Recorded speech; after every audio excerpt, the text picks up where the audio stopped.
So I'm like getting into accessories and stuff like that, like rings and all that. Mm. And I've got this necklace, right?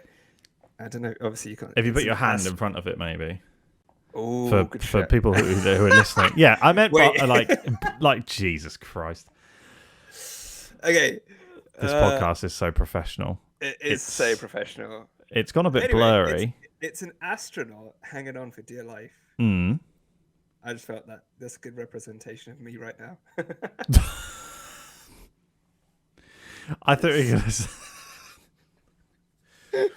I thought it was going to be like, oh, it's a representation of like Nick hanging on for dear life or something like that, but it just wasn't. And with that, welcome to the 107 podcast, where we are hanging on for dear life. Well, yeah, we are. Oh God, we're so professional. Alrighty, yes, welcome. This week we've been to Canada. We went to Canada, yes. Across the pond. So was Daniel Ricciardo and Will Arnett. Yes. Actually, no, Daniel Ricciardo was there. Will Arnett wasn't. Yeah, he was in a studio somewhere. I've got no idea where he was. But he could have showed up. I mean, come on. Like, I haven't heard the commentary, so I would. The only commentary that I had heard, because like, and this is very annoying. I really wanted it to be like an alternative commentary on F1 TV, which is how I typically watch, because I would have paid good money to have that as an alternative commentary. The only clip I saw was Daniel Ricciardo eating poutine, which is obviously Canadian, and then finishing it off by drinking maple syrup straight afterwards. And Will Arnett was just like, "You are the most Canadian person I've ever seen." It was phenomenal. If the commentary was really alternative, like Daniel Ricciardo just going off in tangents. Oh God, yeah, that'd be ridiculous. But I'll let try me tell you and that story it. about me and Max doing this and that. Yeah. There's one time, but yeah, no, I wish I caught that commentary. But I do have to say, this week was brilliant. I thought it was a very entertaining race. Quali was very entertaining. Yes, quali was good. Mixed things up a little bit. And then the race itself was also pretty good. So I can't complain. I have no notes. No notes. No, I of course, this is the 107 podcast. Of course I have notes.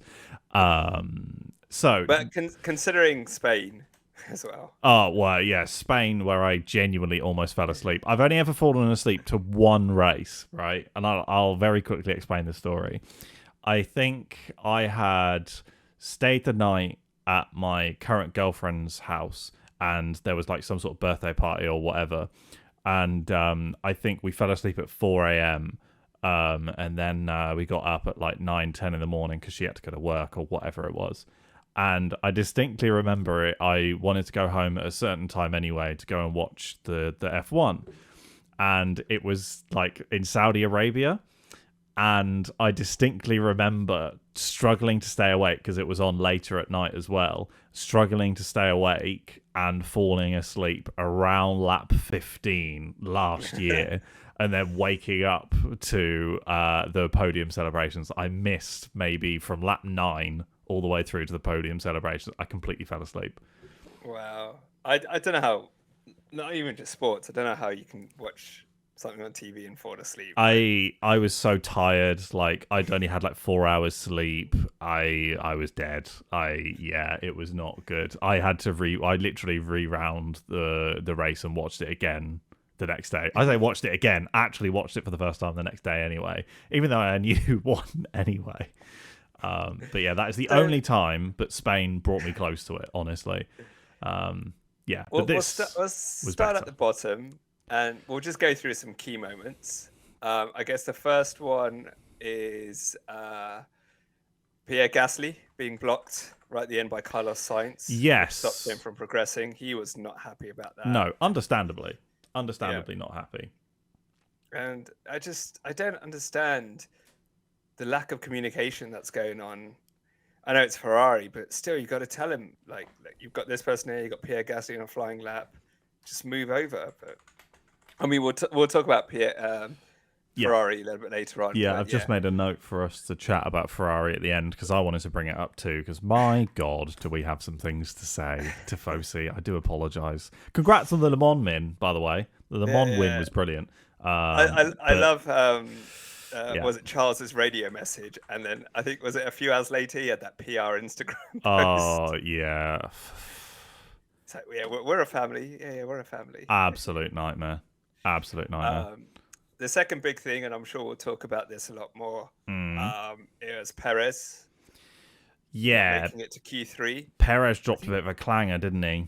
yeah, Again. which, well, I mean, what is it? It's a third race in a row he's not made Q3. I think so, yeah. It's not good, especially where I think he was saying in the run up to the race, like, oh, the pressure's off a little bit because, the title's effectively gone, is what he was saying. Yeah. And so he needs a little bit of a reset, and it just didn't work out that way, did it? Yeah, it's really strange because obviously they don't want Sergio challenging Max Verstappen, but Mm. not literally. Like we don't want you like at the back end of the grid. Yeah, They exactly. want 1-2s throughout the end of the season. Yeah, I'm having a look And at my. Do you remember I did my statistical analysis? His current finishing positions have been second, first, fifth, first, second, 16th, fourth, sixth, which is just not consistent enough at No. all. Which makes it very hard for my fantasy F1 Sergio. But it's just not been consistent enough, has it? Nope, not at all. And then you had Oscar Piastri bringing out the red flag, which Yeah. ended Q3 early. Yep. And put for an hour or so, maybe 30 to 45 minutes, Nico Hulkenberg was in He was P2. in a podium spot. And then he got the grid Nico. penalty. Yes, so do you know why he got the grid penalty? I remember, but I can't say I remember and then just say I forgot. I did see something. Was it something to do with So he was speeding lane? under the red flag. Yeah, that was it. I was going to say speeding in the pit lane, but that didn't sound right. So is that when he did his lap that got him into P2? Honestly, I don't know. I couldn't tell Because you. that's when you were listening to like Martin Brundle on the commentary. They're saying he just made it before the red flag, but maybe. So I I'm think guessing it was the lap. It might have been something along those lines. Yeah. Which is a real shame, but I mean, he dropped down like a stone in water anyway, so there is that. We'll talk about Haas as well, but and then obviously Max was wet, dry, changeable conditions, damp, slippy. He's just it is a battle for P2. Yeah, onwards. Yeah, it is. But Alonso did very well. Alonso did very well. I think he would have got P2 just on merit as well. Yeah. Maybe Lewis would have challenged him a bit, but the red flag came out. We never got to saw their finish laps, but true. But it was getting wetter, so I don't know how. Oh no, they wouldn't have, even if they like stopped the red flag. Like they did go out afterwards, but they all said it's just too wet to improve. It's just not much point. Yeah. So. But it was and actually we have to save the best for last. Alex Albon. Top of P2. Mate, honestly, I think fans are going to get bored of this Albon domination because, like, can I point out, because I'm going to jump forward slightly as well, because he did phenomenally in the race as well. He did amazing. In the race, yes. He is my hero of the weekend. 100% Alex Albon is my hero of the weekend. His quali laps were brilliant, and you can very clearly see why he was so highly rated by Red Bull until obviously he lost the seat. Yeah. And you can very clearly see that he was definitely put in that Red Bull seat too early, because can you imagine him in that seat now? Like, can you imagine him in a decent car? I would maybe argue he would push a bit harder than Perez. I think he would. I think he would, in all honesty. But unfortunately, we won't ever get to see it. I mean, think. he was retained by Red Bull. Yeah, for a reason. And he's come back after a year into a Williams, so he's had a year off from competitive racing. And to perform as well as he's doing, he did some touring car stuff, DTC, DTM stuff. F1, Formula One. F1, sorry, yes, Formula 1 I do apologise. Yep. Shout out to him, especially and we'll talk about Williams a bit later. The position of Williams. Yeah. Like he's put in that car where it doesn't deserve to be there. I don't think. No. And all the points that they can get, they'll take them. Yeah, absolutely. That's what you have to do when you're. Where are they now? P7 in the constructors. Only Excuse me, only after those points, I believe, though. They are P9 P9, yeah, with Alpha 7 points. Tauri bottom. I knew they had AlphaTauri 7 bottom with 7 points. points. I think that's where I got mixed up. Yeah. But yeah, like I'm sorry to say, but very clearly Logan Sargent is not doing as well as Alex. He just isn't, and I think that's very factual to say at this point. So I don't think he's quite on the. I still think it's an upgrade in terms of him compared to Goat Tiffy, but I think that Alex has now proved that car can score points, and I'm a little bit worried if and when driver negotiations start to come up and he hasn't scored a point. I'm a little bit worried. But then again, it's Williams, so I'm not entirely sure. But then again, you do have 2 or 3 potential good drivers coming up from F2, Oliver Behrman, Vesti. So they could potentially bring in the F2 champion or runner-up or whatever it is. I don't know. It's just a thought. Anyway, that's completely off on a tangent. I do apologize. Let's maybe go back to quali and stuff. But were there any other bits and pieces you want to pick out of quali? No, I think we covered the main things there. I think it was a really exciting qualifying. Yeah, it was just it was tense good. with the weather. It's like, right, you need to get a banker lap in. Mm, Is the track getting better? Is it time for dries, as yeah, Albon proved? So it was a really, really good qualifying. And I guess the annoying thing is, and this is obviously no slight on Red Bull, they've done a great job, mm, is that if Red Bull weren't as good as they are, or even if you excluded them from the championship, how exciting would this season be? yeah, With like sometimes Ferrari strong, sometimes Mercedes is strong, yeah, sometimes Aston Martin is strong. You got Williams coming up in there. And you got Ocon doing really well for Alpine. It yeah. would be a real mix of winners or podium positions, to the point it would be unpredictable in a way. And you'd be like, right, who's going to do well in this race? Who's going to do well in this circuit? Yeah, I think you have to make up your own excitement if you're not a Red Bull fan this season. So I genuinely think that you have to look to those other battles that are happening, even for P12, P13. Like there was quite a fun battle between Nick De Vries and Kevin Magnussen during the race, which was great to see, and also a battle between Bottas and Norris for like 10th, 9th place. Exactly. So Yeah. it's pretty good. There's some good racing, or at least there was this week. Post the Red Bulls, there doesn't seem there is a little bit of a like Mercedes, Ferrari, Aston Martin, and then there is kind of like the Williams and the AlphaTauri towards the bottom with the Alfa Romeos. There is kind of segmentation, but not as clear as it's been in like, right, yeah, your bottom level, your mid tier, your top, especially with Ferrari sometimes being mid tier, and Nico Hulkenberg putting that Haas in positions that it really shouldn't be as well. Well, I mean, Kevin put it on pole last year in Brazil for the sprint race. Yeah. So I mean, it's stuff like that. Like, like it's become more unpredictable, which I really really like. Yeah. So we are technically having closer racing, but I will get onto that. That's a point I would like to bring up. So let's move on to the race. Yes. We'll start with Red Bull. Yep. Max. Because I didn't know this, I'll let you explain. Max. Yes. So you didn't know. So as we were pulling up the notes, the meeting notes, the notes. It's so professional. Yeah. So for those who don't know, essentially what we will both do is we will both have a Google Docs sheet that we chuck in noteworthy bits and pieces in that we can talk about during the podcast. And one of the first point I have under race is Max had a bird stuck in his brake duct for most of the race, yet still won. So essentially, yes, Max had a bird stuck in his front right brake duct since maybe within the first 10-15 laps, essentially. He did say on the radio, I think I hit a bird. But obviously you didn't know whether or not, it was, he hit it with his wheel, ran it over and squished it, or whatever it was, or maybe he didn't even hit a bird. But it was some of it was stuck in the brake duct.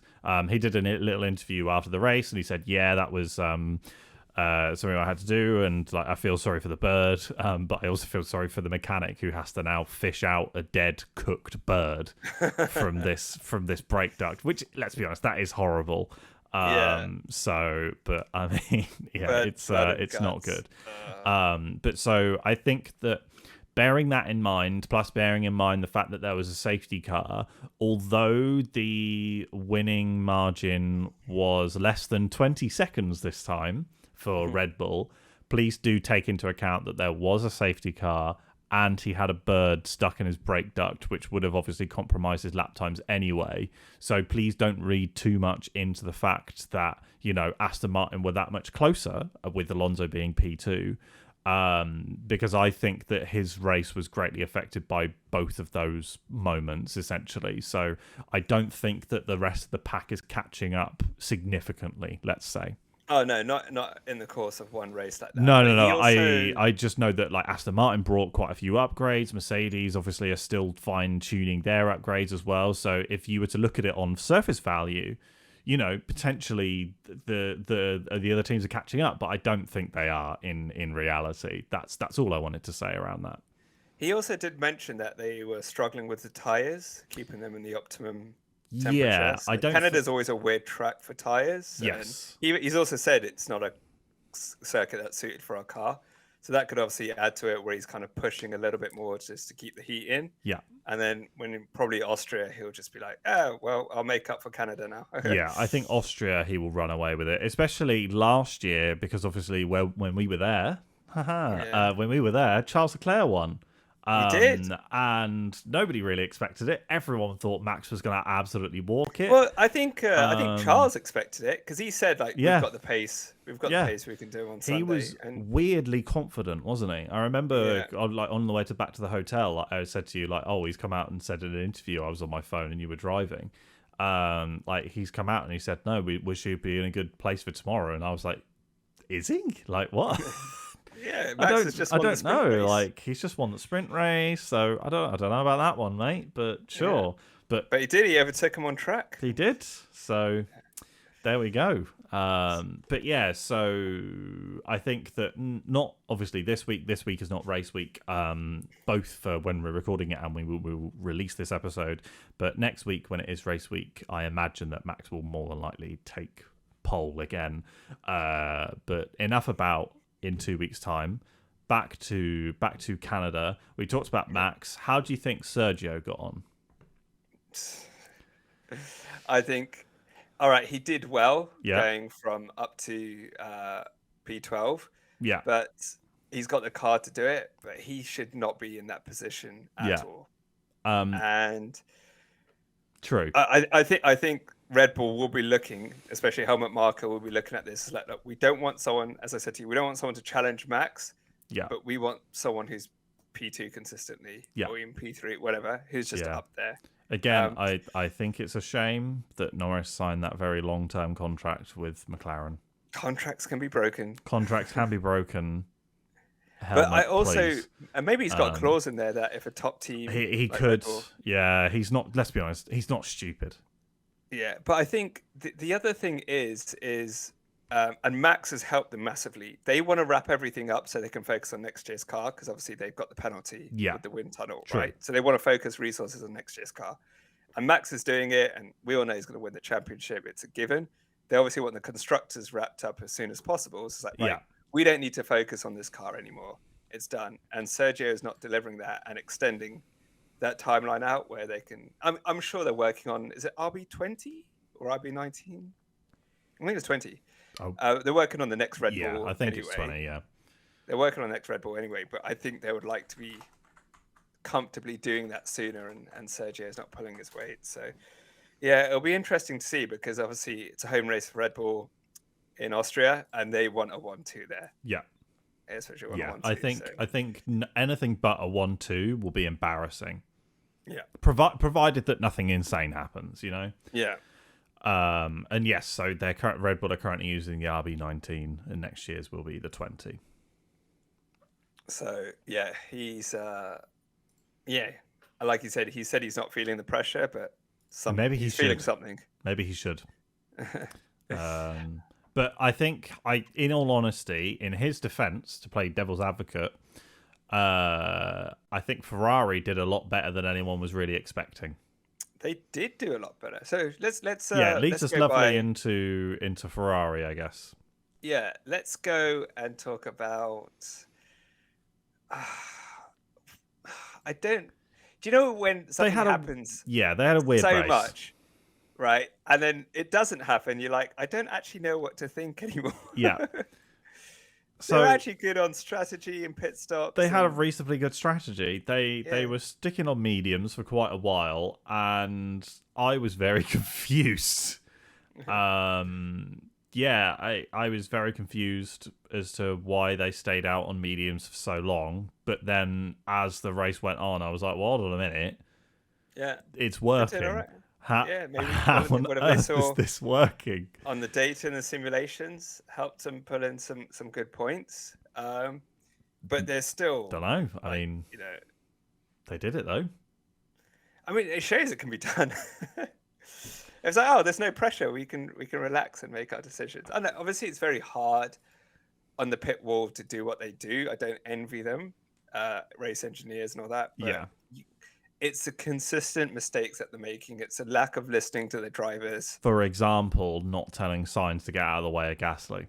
Yeah, or even like Charles saying like, let's be careful when we like release. Don't be released into someone. Yeah. And in the pit stop, he was released into someone, Yeah. and he's just like, Yeah. and obviously his frustrations were on the qualifying were just let out over the radio, just like what is going on, kind Yeah. of thing. Yeah, exactly. So I mean, He's going through his Alonso 2014. I saw this comment on Instagram. He's going through his Alonso 2014 and Vettel 2020 moment where it's just where he's like, I've got to be the race engineer, the strategy, the team. everything. Yeah. I've got to do everything. So, do you want to very quickly talk about Ferrari as a whole?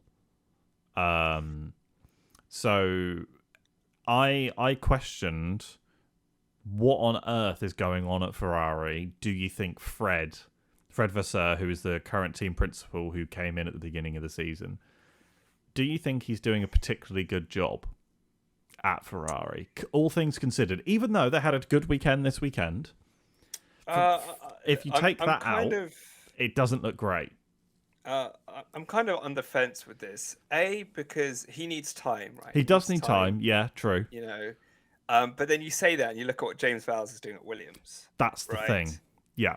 But the other thing is like mistakes happen, things happen. It's the consistency. Like they're making the same mistakes as last year. They're making that's the issue that I have. Race after race, and like Fred doesn't seem like the kind of person who lets things by. If something's wrong, he'll let you know, right? Yeah. And like it just seems very kind of out of character that these things continue to happen. And I don't know if he's got his hands held behind his back and it's Ferrari, maybe the Ferrari way, whatever it is. It's like you can keep changing team principles, but if the same thing happens and you're not addressing the root cause, you know, you could bring in a Toto, you could bring in a Christian, all right, but if they can't do what they need to do to improve the team, then you're just not getting anywhere. Yeah, I think you're bang on. It to me, it doesn't seem necessarily like an issue with team principal or with drivers. It seems like it would be management, which are probably most at fault. Probably from the outside looking in, because I mean, I even saw on Twitter there was a rumor that Xavi had been fired. Well, I heard they've got an engineer. I don't know what he is, if it's performance or race or something, but they brought an engineer over from AlphaTauri. So I don't know what that's about. I only heard that on another podcast, so I'll need to look into it. I don't know a little bit more. I hadn't heard that. Do you know who probably would know about that? Terry. Terry would probably know. But I'm gonna quickly Google it right now. Yeah, go for it. But I'll quickly fill in the void. But I am just questioning. Maybe like to me, he should have maybe done a better job by now. But that maybe makes me think that it's not as easy as it seems. Or it's 100% not as easy as it seems. Yeah, I don't envy what they do, but like you don't have to be a genius to see if you're making the same mistake time and time again, make the change. And if they make a change and it doesn't work, at least you can say, right, they're Yeah, trying to fix the problem. yeah. But Right. also, we don't know if they've even tried to make a change. We have no There idea. you go. I know. Um, so there is that too. But it just Yeah. doesn't look good from the outside looking in. It just doesn't look great. Yeah. And Um, obviously things are different internally. We don't know what's going on, yeah, what yeah, meetings they have. exactly. But Um, it's starting to show in driver frustration, right? yeah, It's starting and to show. yeah, it boils over, and we don't want to deal with any stupid stuff because it will boil over into the media at some point, and Yeah. it's not going to And go well. I'm still thinking when Lewis retires and Charles has not won anything with Ferrari, that's where he's going to go. Yeah, potentially. I think you might be right there. Yeah. But we'll have to wait and see. So, should we move on to Aston Martin? Yes, Where let's do Aston. A bit more of a positive note. well, that's literally one positive and one Yeah, negative. yeah, exactly. So Aston obviously with Alonso finished on the podium P2, and then we had Stroll finish in ninth place. Yeah, he got that from Valtteri right at the last. Yeah, like overtook him at the finish Right, line pretty much, which yeah, is right at the mad. very So end. hats off to Stroll for doing that. However, for Dan Fallows, who designs the car, he must be in such a strange position because I don't think whether or not he knows he's designed the second fastest car on the grid or the eighth fastest car on the grid. And I genuinely think he sat there going, but if the simulation data says this, but then Lance does this, how? But we can't trust. But then Alonso is doing. I honestly, I don't know. I don't envy the bloke because it must be such a difficult. No, thing he knows where the cars is, right? Because they bring the upgrades and they got the data. I know what you're trying to say, but yeah, it's but like Stroll, pull your finger out your ass and drive. Like I'm not being Yeah. funny. It's your home race. Well done. You've got some points. Good for you. But there are only two. Your teammate has picked up 100 million in the past 3 races. So pull and your he's act putting together. it in podium positions in qualifying. Yeah, So I like this is the thing. Like, don't get me wrong. Like, I understand that Lance. Where was he last week? Last Spain. race in Spain. Lance was 6th, and he actually finished ahead of Alonso, but only because Alonso said, "I won't attack Lance." So, I mean. I understand his dad signs Alonso's paychecks, but come on. Like, I do question what on earth is going on at Aston Martin. We've said this before on many different podcast episodes, but I think like, everyone can see it. It's not but just us. Lance, you need to pull your finger out because I mean, we're having conversations about Checo, and his contributions to Red Bull and wanting the constructors wrapped up, but Aston Martin. They have 154 points at the moment, right? Overall. And Fernando Alonso has where is it? Sorry, it's completely bloody disappeared. Fernando Alonso has, sorry, this is really bad of me. It's not loading. Fernando Alonso has 117 of those points out of 154, was it? Like, yes. So Lance, pull your weight seriously because this is not funny. He's got to because it's not funny. Like George and Lewis for Mercedes are consistently bringing in the points Yeah. and are close together, and they'll overtake him for. Are they overtaken them for P2 in the constructors? I think They are they have overtaken them in P2, which is So, mad considering how bad that Mercedes was at the beginning of the season. Yeah. So Horrific. yeah, Lance, got to step up your game. Just And Fernando is. stop pissing about, mate. Honestly, like it frustrates me because we could have 2 Aston Martin drivers up there like in the decent points fighting for podiums, but we just can't. Do you know what I want? I want Turkey 2020 Lance back, or Sakir 2020 Lance back, who was P3 I think in that race. Like, Well, you know what we did get back? A good battle between Fernando and Lewis. we did. It was pretty good actually. I'm not going to complain about that whatsoever. Lewis had a good start, overtook him. They had the little tussle, almost scuffle in the pits. Yeah. And then Fernando got him with the DRS and just held him off at the end. So Yeah, it was decent. I'm not complaining at all. I think before we kind of talk about Mercedes, can we talk about the podium? Yeah, we can jump ahead to the podium. The Yeah, why not? podium of Max, Fernando, and Lewis, and Adrian Newey up I there. I believe that is technically the most prestigious or like statistically best podium ever in terms of Yes. in terms of Lewis obviously winning seven constructors drivers world championships. Alonso's won 2, Max has won 2 and is probably going to win 3, but 2 for now. And Adrian Newey I think has had a hand in building like 20 cars that have won drivers or constructors championships. It must be the best I mean, podium even ever. then, not It has even to like be. 2 for Max and 2 for Fernando. They're 2 of the best drivers Yeah, out there. yeah, as well. exactly. So like it's mad, isn't it? Statistically it must be the most successful podium ever, and it was just vibes. It just was vibes. It was just vibes. I think it's always And awesome. they were all up there on merit. Yeah, Right? yeah. Obviously, all three of them. Max obviously ran away with it, but Fernando and Lewis Still. were up there because a safety car or a crash or anything. They were just up there because they were quick. Yeah, exactly. It was brilliant, absolutely brilliant. It's probably one of the highlights of the race, to be completely honest, and it wasn't even part of the race. And it's always fun seeing Alonso drop the champagne bottle down to the rest of the team. It's always fun watching that. It just is. So yeah, pure vibes. And I feel like that's the thing. I feel like at the moment, like you've got like Red Bull who are just running away with it. They're like, the like school quarterback type thing. They're just absolutely walking it. But honestly, like Aston Martin just seems like an absolute vibe at the moment. Like Mercedes are like, oh, we're fighting from the back of the grid, and now all of a sudden we're getting on podiums again and like taking everything seriously. And then it just like if it was a sitcom, and then it would hard cut to Ferrari where things are being thrown at the wall and they're just all swearing in Italian. And then you've just got like a disco next door of Aston Martin just celebrating the entire time. Like this is what I mean. It just seems like a vibe. If you had to drag and drop me into any team in Formula One right now, drag and drop me into Aston Martin, because it just seems like the most fun possible.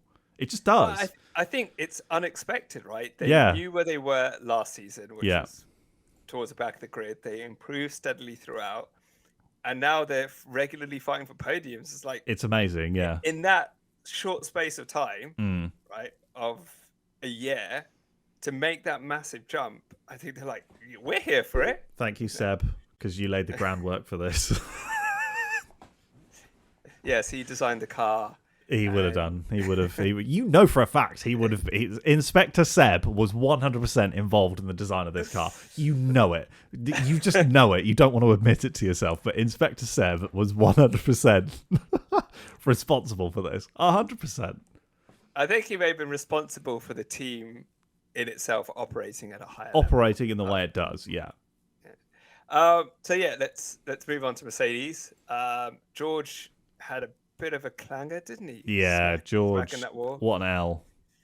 I know. Just I don't think he would have got past either Lewis or Fernando. I think they were just that little bit quicker. No. It was a race for fourth, essentially. Yeah. And I mean, he did well once they changed the tires. He got up. He was there, keeping up well enough, considering the car's damage. But clearly, it was at the front left. They said they were experiencing issues with. I don't know specifically, but I know it was he a had front left brake, maybe because it was overworking for whatever reason, because of the damage to the rear, and to retire the car. But I mean, it's very un-George-like.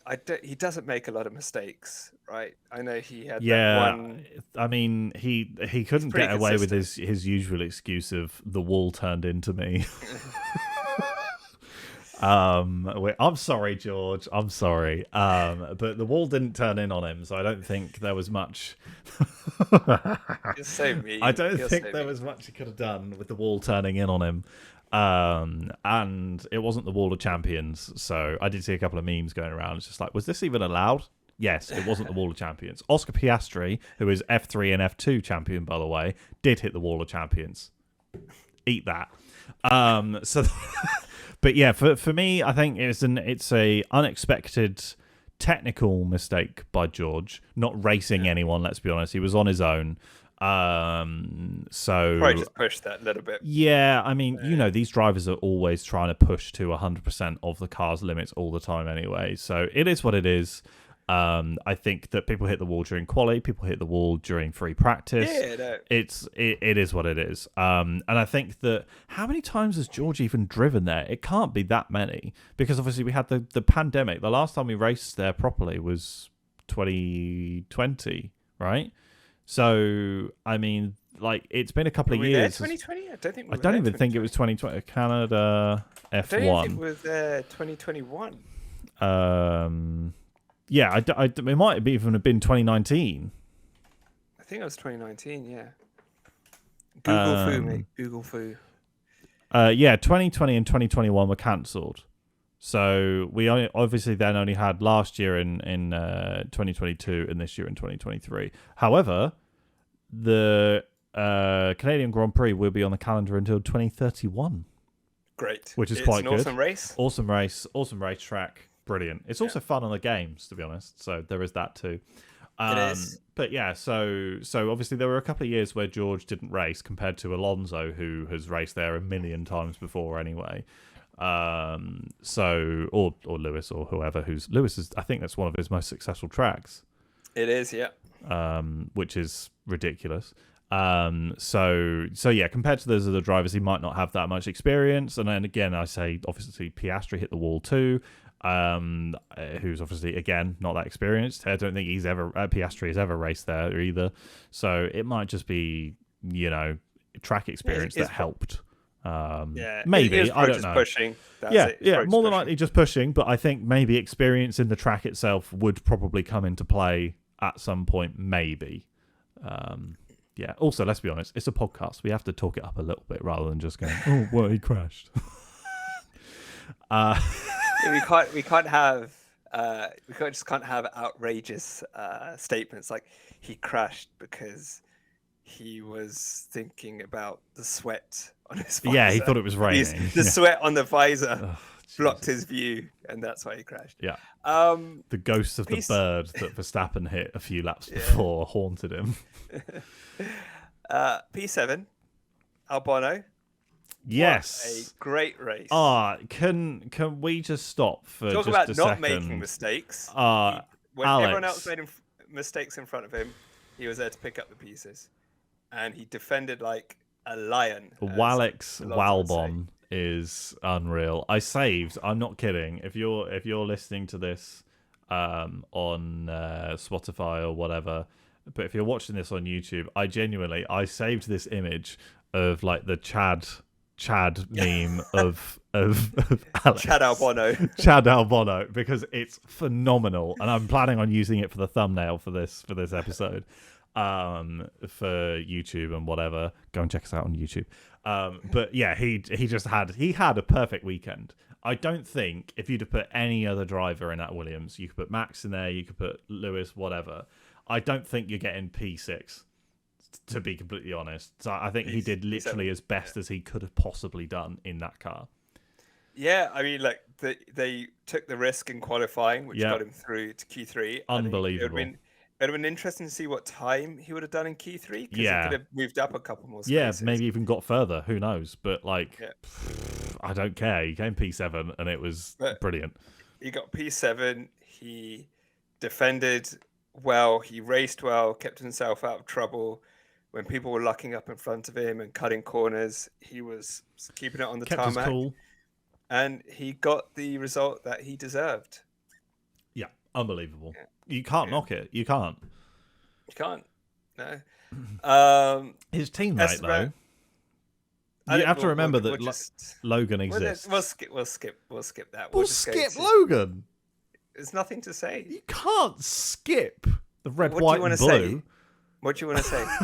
Oh, his car broke, didn't he? Let's get the most interesting part of the podcast right now. Tell us. His car broke. He had a DNF. Right, so P8 was Esteban. No, I just think he was unlucky. I think he probably could have done a little bit better, but we'll never know. Oh, well. We'll never know, Actually, you know what? I don't even want to talk about the Alpines. I I don't want want to to talk talk about about. the Alpines either.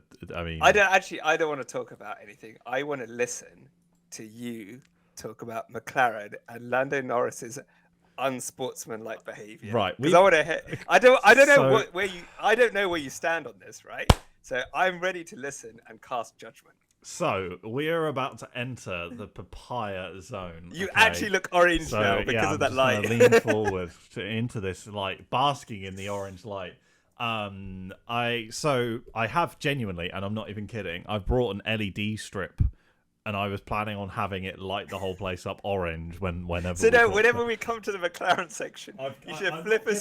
switch and it should just go orange. I have the LEDs which are over here. I think they're still sort of semi tied up, but I will get them out to make a point. Look, I promise. Look, brilliant. So we're gonna hold on. Give me one sec. These LED. So right now they're Williams blue because we just talked about Williams Williams. blue. I'll be honest with you. LEDs shouldn't be hot, should they? These are very warm. They are very that's quite warm. Oh, I just kind of yeah. Anyway, so we will enter the papaya zone when I can find them in remote. Here we go. So for anyone watching, come on, come on. Yeah, there we go. Wait, no, that's barely It orange. looks yellow and green. Come on. What did you Give me press? the orange. Give me the. It's gone green. gone Now we've got Aston green. Martin. But right. Hold on, they're so warm, mate. These are really warm. It says I'm pressing the orange button. Now they're red. Now they're red. So we've gone Ferrari now. Hold on a minute. We're going through every team, but that's These- purple. Yeah. Anyway, so this is blue. pointless. Okay. Okay. So, but I'm pressing the orange button, and they're not going up. They were terrible, like quality. But yeah. So anyway, the. We'll go. Okay, so high level, it was P13 for Lando, P11 for Oscar. Yeah. So No points, but the car did look quite racy. But let's talk about the main thing with them was the 5-second time penalty given to Lando. So yeah. So here we go. We're entering the papaya zone. This is as orange as these LEDs get, apparently. Okay. Anyway, so I personally look like something out of Mardi Gras. I would like you to come up with the last time that somebody was penalised for unsportsmanlike behaviour, right? Because that is bullshit, right? I understand what McLaren have asked Lando to do, or maybe Lando's done it of his own accord. I don't particularly care. However, just give him a penalty for driving unnecessarily slow during the safety car. Because if he's driving unnecessarily slow during the safety car, say that. Don't just say unsportsmanlike behaviour. Because if it's unsportsmanlike behaviour, he's done nothing wrong, as far as I'm concerned, because he hasn't broken a rule. So pick one. That's my issue with it. But looking forward, I am very glad. Hold on. No. Let's go back to this. What do you mean? Let's go back to this. I'm done. This is the papaya zone. Okay. This is the.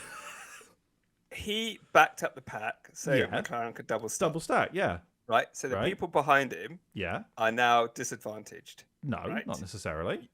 Yes, because they're further away from the cars in front. Right, okay, but did Lando go more than 10 car lengths away from the car in front of him? Did he stop other cars being put in a position where they can race those ahead of him? Yes, he did. Potentially. However, did he break any rules? Yeah, he did. So say that and the fucking penalty, FIA. That's my issue. I don't disagree with giving people penalties, but my issue is just call it how it is. Don't say unsportsmanlike behaviour. Because Well, it's like you said, did he go 10 car lengths? No, but was it unsportsmanlike? Yes. But you shouldn't get penalties for unsportsmanlike behaviour. So you can, because you can. There's Well, an apparently international. you can, but There's an international code of conduct that they referred to. I'm really annoyed these lights aren't going orange. He breached that.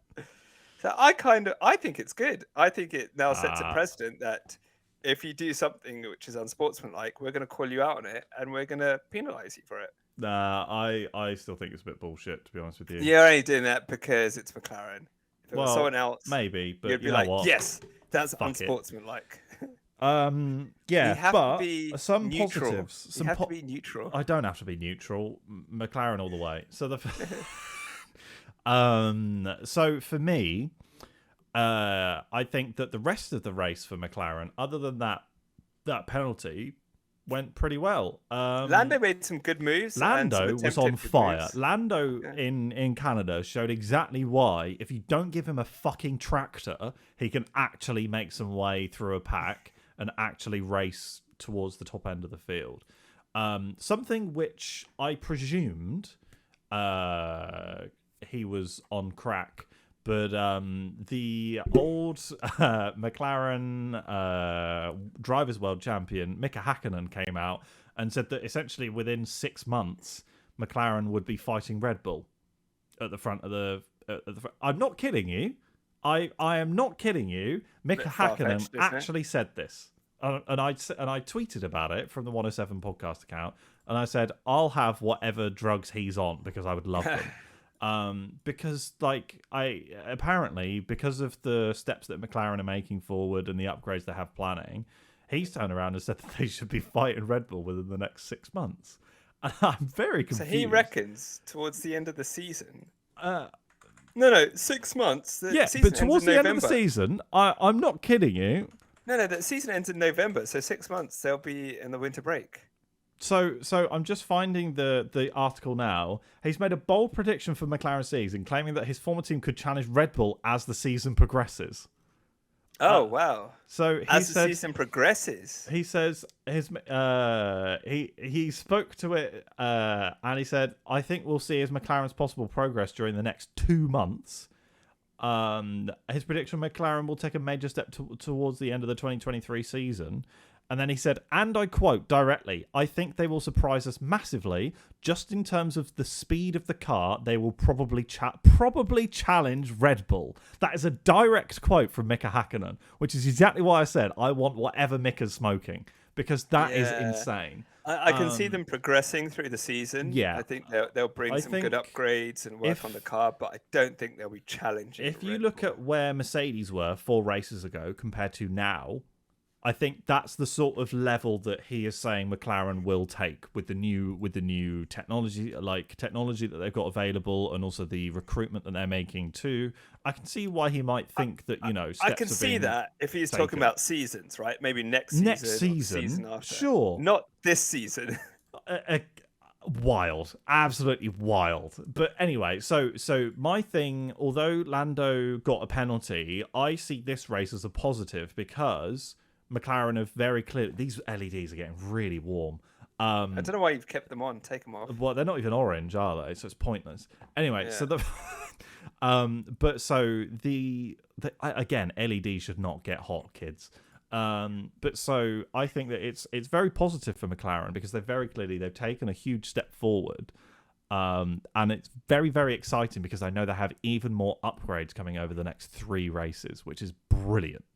So I'm all here for it, and I really, really want to see McLaren go further forward, and I'm 100% not biased at all, not even remotely. Cool. Papaya section over. Can you take off the... No. I'll deal with the burns to my neck, and we'll just switch. Who are we talking Take them about off, next? bed. Who are we talking about next? I think let's finish it up. The one I only want to talk about one team because we've been talking very for quickly. nearly an hour. Shout out Piastri. Piastri had a very good race as well. Genuinely had a pretty Piastri good race. is doing what Daniel Ricciardo should have been doing. Yeah, and this is only his first season in F1. Yeah, I think so far Rookie of the Year, Piastri. Oh, easily Rookie of the Year. I mean, it's not difficult, Yeah. We were talking for nearly an hour. There's one team I just want to talk about is Haas. Yeah. What is going on with Haas? They do well in qualifying, and then they just go right to the back of the grid. Yeah. In the race. And how long is Gene and Gunter gonna put up with this? I think Gunter will put up with it for as long as he has a job. Whether or not Gene will put up with it is another question. So obviously from Quali, you had Hulkenberg go from 2nd, and then obviously the starting grid dropped down to 5th, and then you had Magnussen in 13th on the starting grid as well. And then they ended up finishing in, I think Hulkenberg was 15th off the top of my head, and Magnussen was 17th. I would, however, like to add that Magnussen was a lot further down because De Vries dragged him down a exit when they were fighting each other. When they were fighting each other. So I think that looks unfair on Magnussen a little bit, but not too much. But it's very. The thing is, they're not fighting for points as regularly as they would like. No, especially not compared to last season. Do you not remember last season when Kevin Magnussen came back and he scored points within his first race, and it was like everyone was celebrating it, and he did phenomenally. He did such a good job coming back. And then compared to now, where they're just not quite able to fight for points. And I think it just goes to show that those small teams really do struggle compared to those bigger teams, even with the cost cap in place. Which leads us on, because I think let's talk about Williams and the cost cap. Williams, but very quickly, would you like to talk about AlphaTauri? No, let's talk about Williams and the cost cap. I would very quickly just like to say, De Vries, screw you for ruining my favourite Danes race. Sorry, let's go blue for AlphaTauri. And oh my god, I look like I'm in a rave. Oh wait, hold on, I can have it strobe effect. Oh yeah. So for me, how do I can I unturn you off on this thing? You can, yeah. Anyway, so I just want to talk to myself. I'll turn it off. But yeah, so for me, AlphaTauri, they're just a bit of a walking L at the moment. The only good thing about them is Yuki Tsunoda, who dragged the car up to P14. There we go. That was the AlphaTauri. That's what it was. Yuki had a radio message where one of the engineers was leaving, and he said that he was going to Ferrari. That's why it's not public yet. Ah, okay. So in a radio message, Yuki was saying goodbye to an engineer and said good luck at Ferrari or something. And so that was how it was announced, because I was trying to find the article. Okay, right. So I see. That's what it was.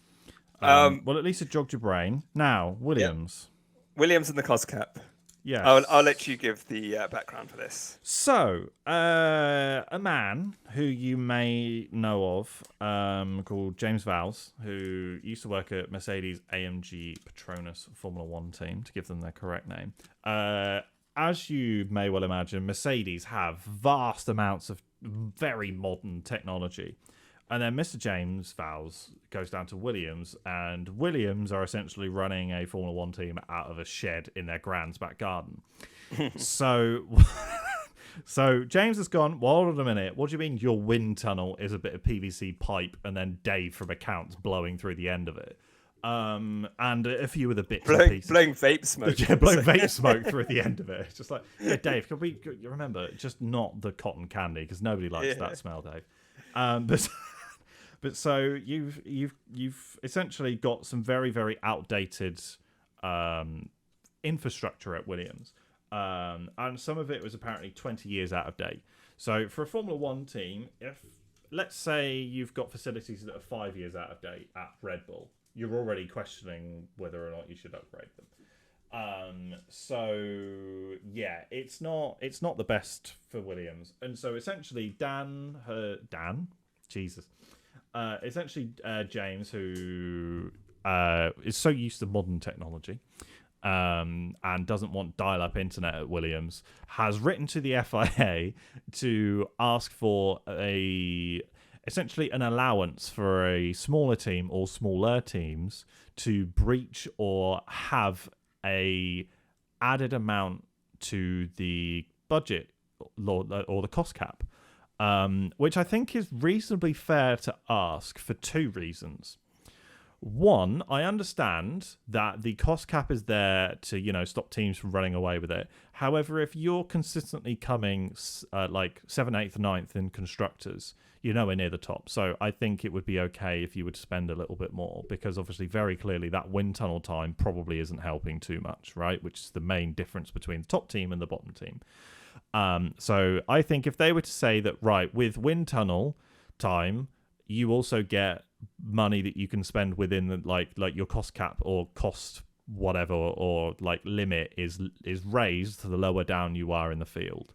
I think that it's not a terrible thing to do, especially considering that Aston Martin are just about to or have just moved into a new factory, which was just signed off before the cost cap came into place.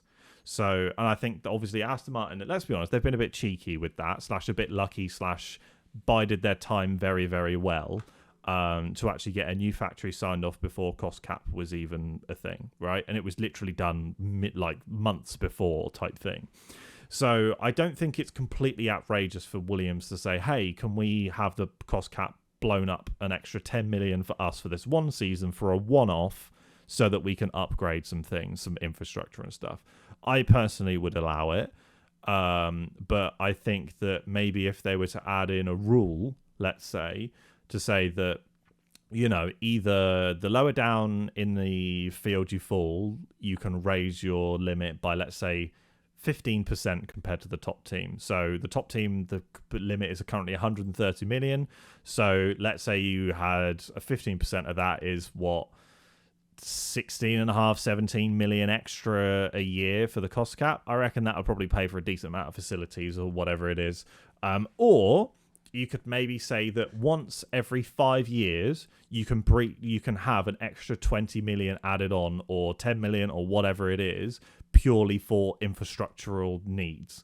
I think that would also be okay. Once every 5 years you can sign off on that, to purely for infrastructure purposes, not for car development or anything like that, but for infrastructure purposes or something, then I think that should be allowed as well. Some sort of rule. I'm not saying that is the perfect way of doing it, but I think that allowing those lower teams to get a little bit of a leg up to make racing more interesting is fine.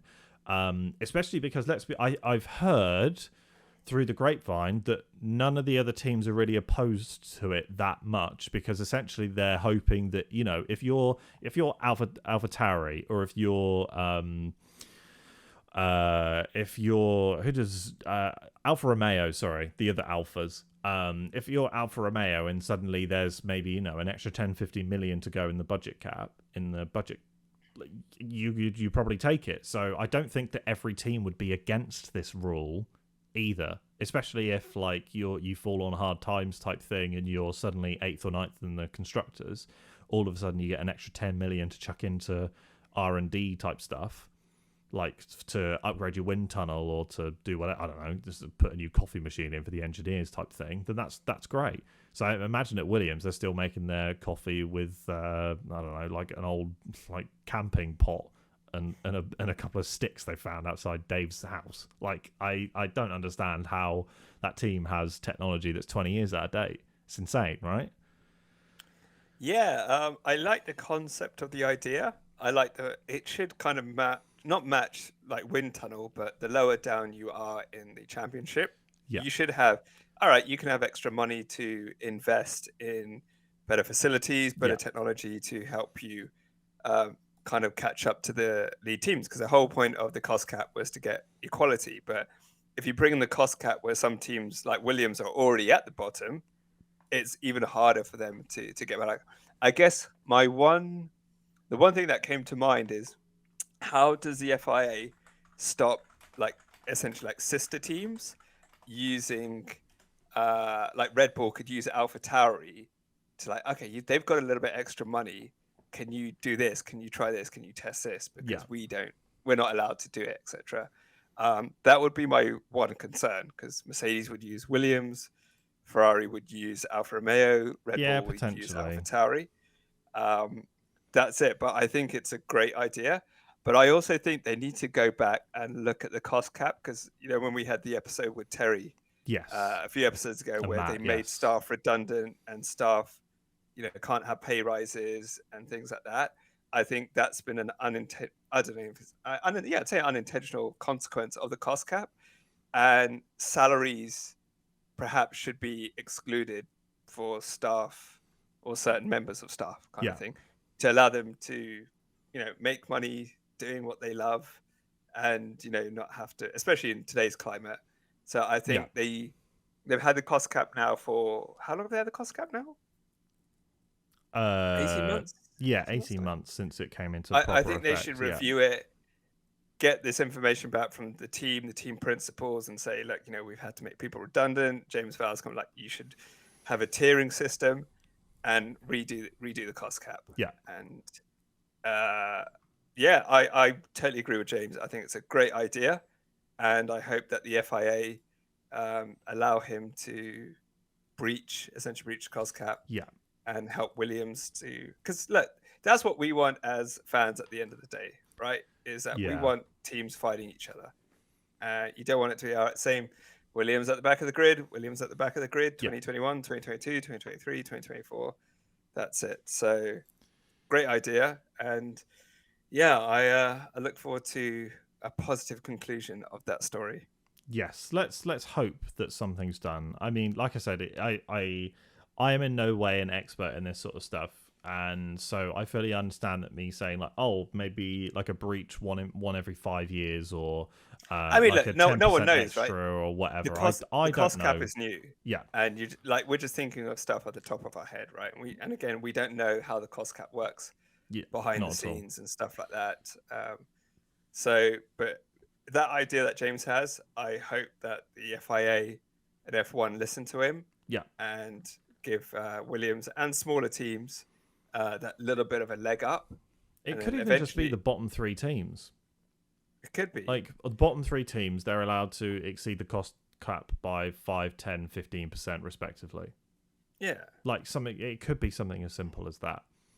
I really don't know. I've got no idea. Or it could be that, like, with football, you can't submit losses of over 120 million over 3 let's years not bring or whatever into this because yeah, let's be honest. Like when that, they talk about cost cap, whatever they've got, the football cost fair cap play and financial does fair not play work. is bullshit in football. So maybe it's not a good example, but you get my point around. Like, I get your point. Yeah. You're only allowed to submit like losses or whatever. So maybe if Williams say, look, we didn't have a loss during 2021, 2022. Okay, well then you will be allowed to, break or whatever. Or I don't know.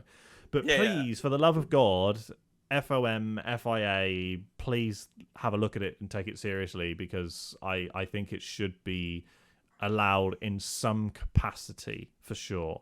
Yeah, because we all know there are ways around the cost cap, right? There just are.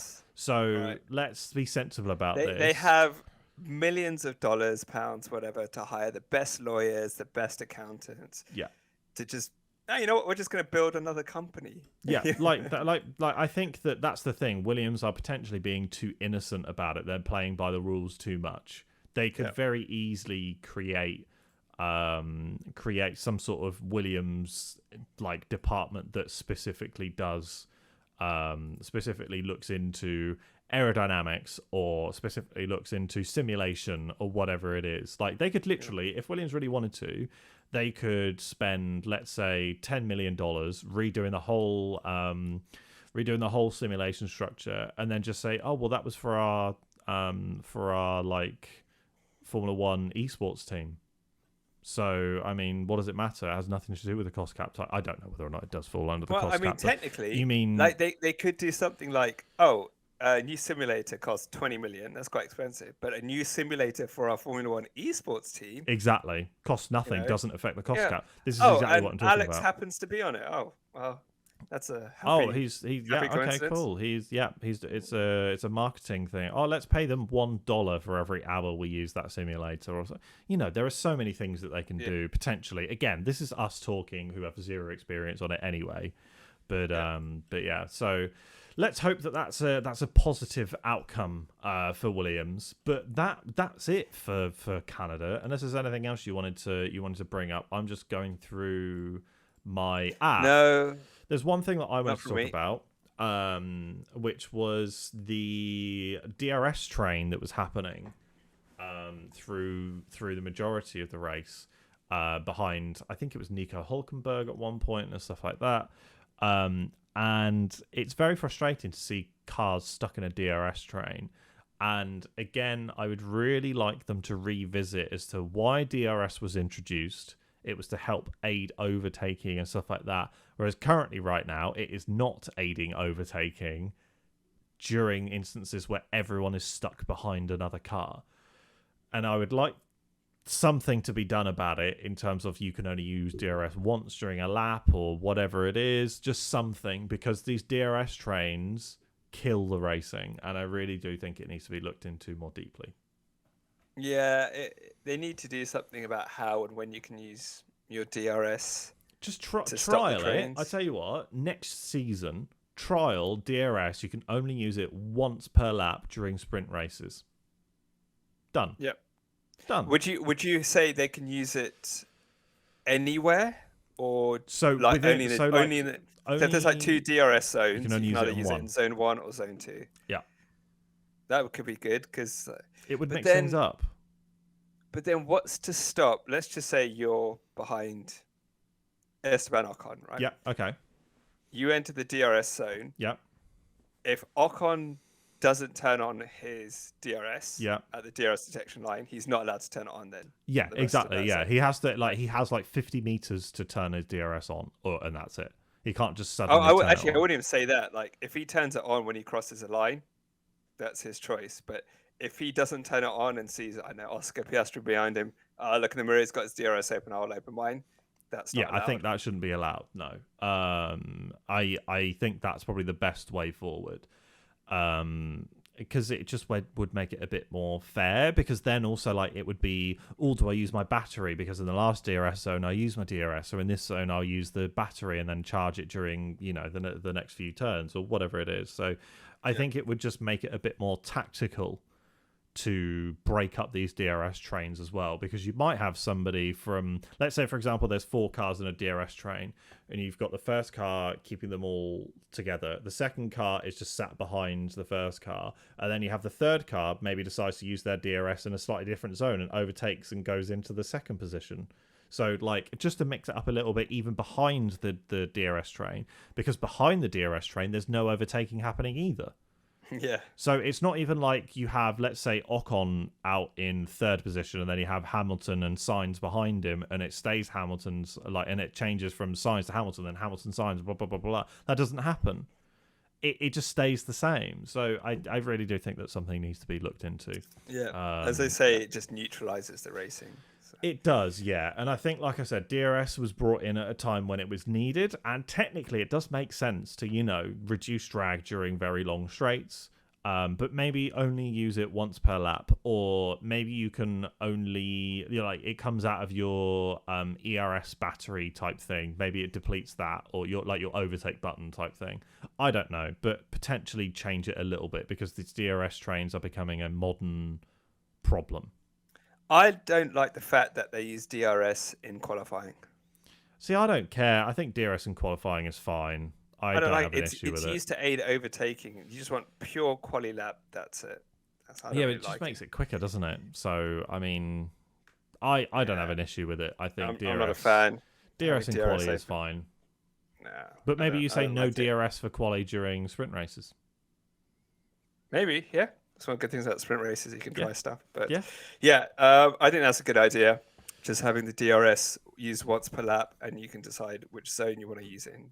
Yeah, I think it's a perfectly reasonable thing to ask. Yeah.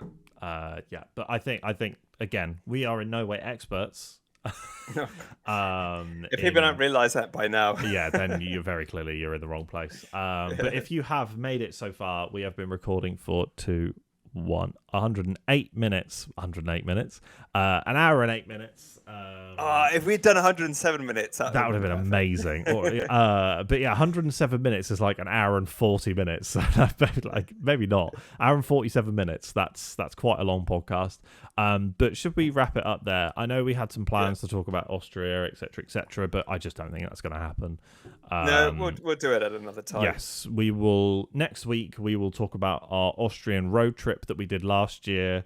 Which share some of your pictures. Yeah, share some photos and stuff. And we can talk about how it was a bit of an awkward race as well. The sexual harassment that happened. Yeah, that was not ideal, was it? I did not feel. Neither of us were sexually harassed, by the way. That is not what we're saying. But there were some incidents at Austria last year which were not very good whatsoever. But there were also some very nice things that came out of that race too. And there's also a interesting story about me maybe wearing Lewis Hamilton and Max Verstappen merch at the same time. Anyway, that's enough for this week. And if I don't make it here next week, it will be because of that comment. But thank you very much, everyone, for listening. If you've made it this far in to our podcast, please be sure to subscribe to the podcast, because you've made it an hour and 9 minutes now. You absolute champion. So yeah, please be do. Jesus Christ, you can tell it's been a long day. It's been long. It's been a very long day. It's also how hot is it there for you right now? Because it is currently 17 and it's 10:30 at night. So we've had highs around 26, 27 degrees. Yeah, we've had the same here in Denmark. It's horrible. I hate it. It's very similar to the UK, where it's very muggy and humid. It's not nice at all. So although like 26, 27 might sound lovely in the south of France, Spain, Monaco, whatever, it's a different level of heat, and it's disgusting, and I hate it. Yeah, I feel dehydrated, actually. My head's hurting. Yeah, I'm going to drink some more water from my 107 branded water bottle. This is how we go from 108 minutes to 130 Yeah, exactly. This is how, just complete, utter waffle. But yeah, we're 110 minutes now. How on earth did we manage that? Anyway, yes, that is it. We will actually stop recording now. But thank you very much for listening, and we will see you once again next week.